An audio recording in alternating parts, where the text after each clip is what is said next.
আসসালামু আলাইকুম। অনলাইন নিউজের আলাপচারিতায় আপনাদের সকলকে আমন্ত্রণ জানাচ্ছি। জলে কুমির, ডাঙায় বাঘ। জেনারেল ওয়াকারুজ্জামানকে বিপদ ঘিরে ফেলেছে সব দিক দিয়ে। শক্তি এবং দুর্বলতার মধ্যে দাঁড়িয়ে থাকা বাংলাদেশের সামরিক প্রতিষ্ঠানের শীর্ষ অবস্থানে থেকেও জেনারেল ওয়াকারুজ্জামান এক অনন্য ঝুঁকিপূর্ণ অবস্থানে পৌঁছে গেছেন আজ। এটা একই সঙ্গে শক্তি এবং দুর্বলতার সমন্বয়, ক্ষমতা এবং অসহায়তার একটি জটিল মিশ্রণ। জেনারেল জামানের অবস্থা আসলে এই মুহূর্তে বাংলাদেশের রাজনৈতিক ভবিষ্যতের সাথে অঙ্গাঙ্গিভাবে জড়িত। যদি আগামী নির্বাচনে বিএনপি ক্ষমতায় আসে, তাহলে 2004 সালের গ্রেনেড বিস্ফোরণ মামলায় তারেক রহমানের বিরুদ্ধে চালানো তৎকালীন সেনা পুলিশ অভিযানের সাথে যাদের সংযোগ ছিল, তারা কঠোর রাজনৈতিক প্রতিহিংসার সম্মুখীন হতে পারেন। বেশ কিছু রাজনৈতিক ব্যক্তিত্ব ও সেনা অফিসার যারা গ্রেনেড হামলার পরবর্তী অধ্যায়ের সঙ্গে পরিচিত, তারা ব্যক্তিগত আলাপচারিতায় আমাকে জানিয়েছেন, গ্রেনেড হামলায় অভিযুক্ত তারেক রহমানকে সেনা পুলিশ গ্রেপ্তার করে। গ্রেপ্তারের পর তার পা ওপরে বেঁধে ঝুলিয়ে, মাথা নিচের দিকে ঝুলিয়ে এমন পালিশ করেছিল তাকে যে তারেক রহমানের মেরুদণ্ডের হাড় ভেঙে যায়। চিকিৎসার জন্যে তাকে লন্ডনে নিয়ে যেতে হয়। হেঁটে বিমানে ওঠার ক্ষমতা ছিল না তার। এই পালিশ করার কাজে নেতৃত্ব দেন আজকের জেনারেল ওয়াকারুজ্জামান। তখন তিনি জুনিয়র অফিসার।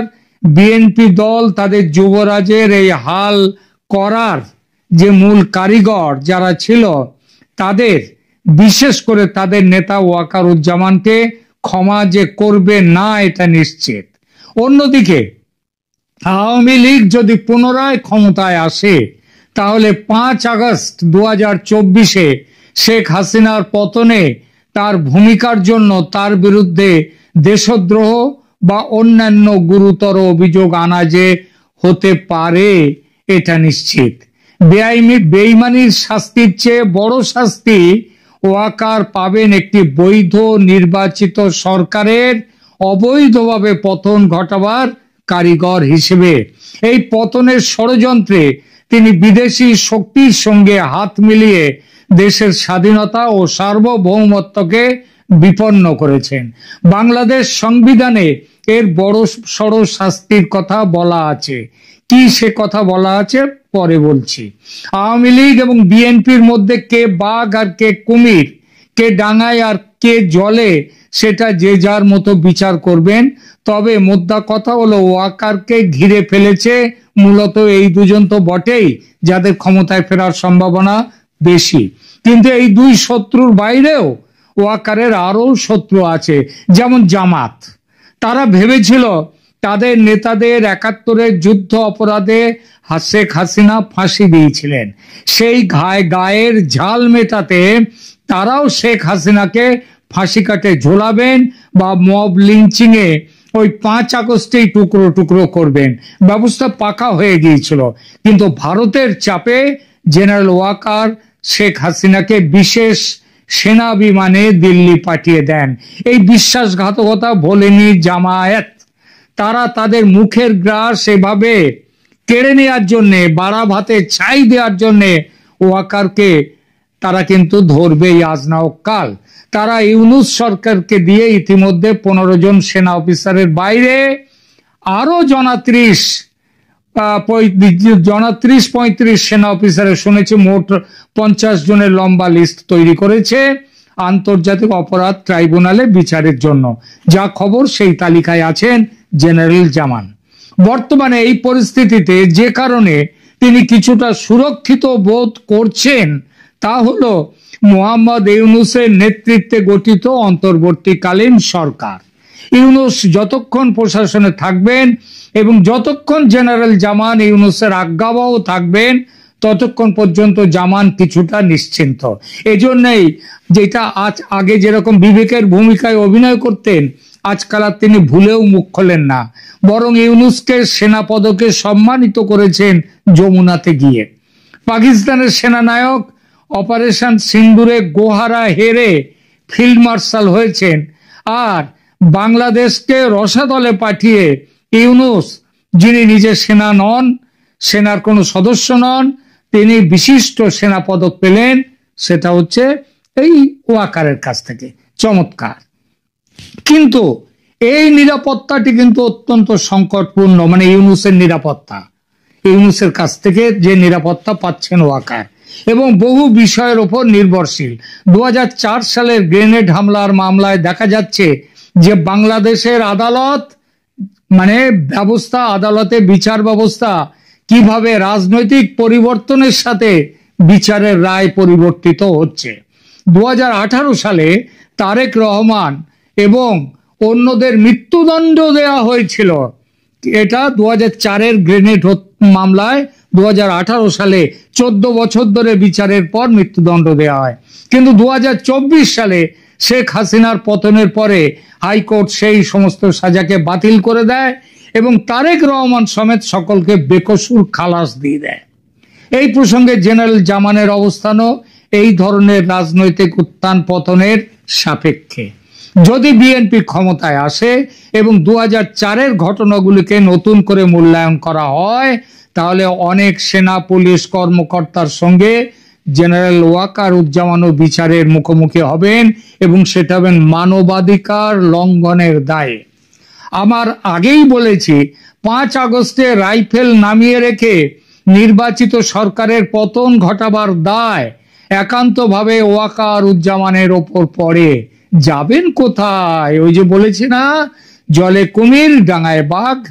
একদিকে ইউনূস প্রশাসনের স্থায়িত্ব নিয়ে প্রবল অনিশ্চয়তা, অন্যদিকে বর্তমান ইউনূস সরকার ইতিমধ্যে 15 জন সিনিয়র সেনা অফিসারের বিরুদ্ধে আন্তর্জাতিক অপরাধ ট্রাইব্যুনালে গ্রেপ্তারি পরোয়ানা জারি করেছে, যারা শেখ হাসিনার আমলের মানবাধিকার লঙ্ঘনের নানান অভিযোগে অভিযুক্ত। জেনারেল জামান এটা আটকাতে অনেক তদবির করেও ব্যর্থ। ইউনূস সরকারের এই পদক্ষেপ পরিষ্কারভাবে দেখায় যে ইউনূস সরকার সামরিক প্রতিষ্ঠানের বিরুদ্ধেও কঠোর অবস্থান নিতে প্রস্তুত। তবে বর্তমান পর্যায়ে জেনারেল জামানকে সরাসরি লক্ষ্য করা হয়নি, এখনো তাকে দয়া দেখানো হচ্ছে। কিন্তু ওই মে মাসের জ্বালাময়ী হুমকি ধমকির, গত মে মাসে যেটা তিনি দিয়েছিলেন অফিসার্স অ্যাড্রেসে সেনানিবাস থেকে, সার বিন্দুমাত্র এখন যদি ওয়াকার দেখান, তিনি অভিযুক্ত হবেন সঙ্গে সঙ্গে। আর অভিযুক্ত হলেই নতুন আইনে জেনারেল চাকরিও নট হয়ে যাবে।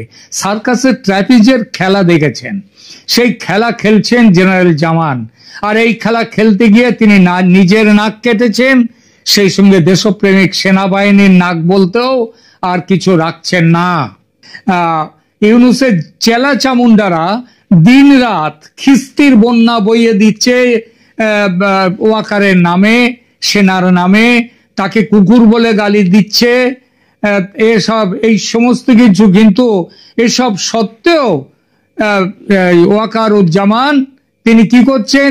সকলকে বেকসুর খালাস দিয়ে দিচ্ছেন, বলছেন যে এরা তো বাচ্চা ছেলে। তিনি ওই যে বললাম যে কথাটা বলছেন, পৃথিবীতে এমন দ্বিতীয় কোনো দেশ পাবেন না যার আর্মি চিফ এতটা দুর্বল, এতটা আত্মমর্যাদাহীন। একটু পুরনো দিনের বাংলায় একটু গালাগাল হয়, তাহলে বলতে বাধ্য হচ্ছি কথাটা, সেটা হচ্ছে ওয়াকারুজ্জামান এতটা ধ্বজভঙ্গ সেনাপ্রধান হতে পারে, সেটা কেউ ভাবা যায়নি। জেনারেল জামান ইউনূস সরকারের সাথে সহযোগিতা করছেন ক্ষমতা ধরে রাখার জন্য, অপরাধীর কাঠগড়ায় যাতে না দাঁড়াতে হয় তার জন্য। ইউনূস প্রশাসনের সাথে তার সম্পর্ক খারাপ হলে তার অবস্থান দুর্বল হয়ে যাবে। কোনো জেনারেল যে এমন দুর্বল মেরুদণ্ডের হতে পারে, ভারতের সেনা কর্তৃপক্ষ সেটা আন্দাজও করতে পারেনি। পারলে এই লোকটার পেছনে এত সময় ও শ্রম ব্যয় করতো না। কমাস আগে মধ্য আফ্রিকা সফর সেরে ফেরার সময় সামরিক অভ্যুত্থান থেকে তাকে বাঁচাতো না ভারতের গোয়েন্দারা। বাংলাদেশের মিলিটারি ইতিহাসে এমন অনেক ঘটনা রয়েছে যেখানে সেনা নেতৃত্ব রাজনৈতিক পরিবর্তনের সময় বিপদে পড়েছে। 1975 সালের পরবর্তী সেনা অভ্যুত্থান থেকে শুরু করে 1/11 সরকারের সময় পর্যন্ত সামরিক প্রশাসন সবসময় পরবর্তী সরকারের দৃষ্টিকোণ থেকে বিচারের মুখে পড়েছে। জামানের ক্ষেত্রে এই ঐতিহাসিক প্যাটার্ন একটি বড় হুমকি। জেনারেল জামানের ভবিষ্যৎ এখন 3টি মূল ফ্যাক্টরের উপর নির্ভর করছে। প্রথমত, ফেব্রুয়ারি 2026-এ পরিকল্পিত নির্বাচনের ফলাফল এবং কোন রাজনৈতিক দল ক্ষমতায় আসে তার উপর। আবার সেই রাজনৈতিক দল তাকে ক্ষমা করবে কিনা। খবর আছে ওয়াকার হাসিনার সঙ্গে যোগাযোগ করেছেন, কথা বলেছেন। এই জন্যই শেখ হাসিনা তার পতনের পেছনে ওয়াকার উজ্জামানের ভূমিকা নিয়ে যে সাক্ষাৎকারগুলো বর্তমানে কিছুদিন ধরে দিচ্ছেন, তার কোথাও এই সেনার ভূমিকা, ওয়াকার উজ্জামানের ভূমিকা নিয়ে আজকাল কিছু বলছেন না। দ্বিতীয়ত, ইউনূস প্রশাসনের স্থায়িত্ব এবং তার আন্তর্জাতিক অবস্থান। ইউনূস যতদিন ক্ষমতায় থাকবে তার তাবেদারি করে ওয়াকার ক্ষমতায় থাকবে। এখন ইউনূস যদি ফেব্রুয়ারির নির্বাচনটাকে যদি আরো 2 বছর 1-5 বছরের জন্য পিছিয়ে নিয়ে যায়, তাতে ওয়াকার উজ্জামান কিচ্ছু বলবে না, দেখে নেবেন। তৃতীয়ত, পাকিস্তান এবং পূর্বতন সোভিয়েত ইউনিয়নের সেনা প্রধানদের মতোই আন্তর্জাতিক সম্প্রদায় এবং আন্তর্জাতিক আইনের ভূমিকা, যেখানে একজন সেনা নেতা যুদ্ধ অপরাধ এবং মানবাধিকার লঙ্ঘনের জন্য বিচারের সম্মুখীন হতে পারেন, এটা এড়াতে পারবেন না ওয়াকার উজ্জামান। জুলাই অভ্যুত্থানে সেনা একেবারে অহিংসার রাস্তায় যে গোড়া থেকে ছিল তা তো নয়। এবার আসি, তারাও গুলি চালিয়েছে। এবার আসি সরকার পতনের পর কি শাস্তি হতে পারে ওয়াকার উজ্জামানের সেই বিষয়টিতে। ইউনূস আমলের বর্তমান ট্রাইব্যুনাল থাকলে জামাত যে শাস্তি দিতে চাইবে সেটাই হবে আইন, সেখানে কোনো আইনের কোনো বাধ্যবাধকতা নেই। বিএনপি ক্ষমতায় এলে তারেক রহমান ও অন্যদের পেটানো